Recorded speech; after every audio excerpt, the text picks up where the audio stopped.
خف لف فطورنا لليوم باش نحضروا الرز بطريقة جديدة وبنين برشا، والرز كعبة كعبة مع دجاج مفوح بطريقة بسيطة وبنين برشا. نتعداو أول حاجة ناخذ صدر الدجاج نشرحوه، نحطوا الفحات تلقاوهم بالكل مكتوبين، وندهنوا الدجاجات بالكدا ونخليهم يذبلوا على جنب باش يشربوا كل الفاح. للخلطة متاع الرز حطيت بصل، ثوم، فلفل ألوان، نرحيوهم بالكدا.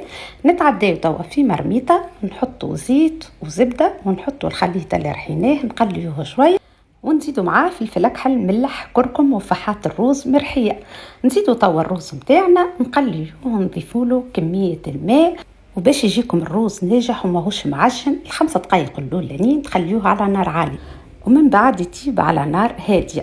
وسر بنة الدجاج باش يجيكم فاوح كيف متاع المطاعم، طيبوا الدجاج متاعكم في الزبده، وكان لاحظتوا حطيت فك الشقوق متاع الدجاج الثوم باش يجيني بنين.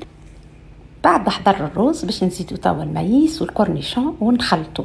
وتنجموا مع البلا هذايا تعملوا كريفات، تنجموا تعملوا حوت مشوي، تنجموا زاده تعملوا اللحم مشوي. وصحه باش فيكم ان شاء الله عجبتكم الدباره.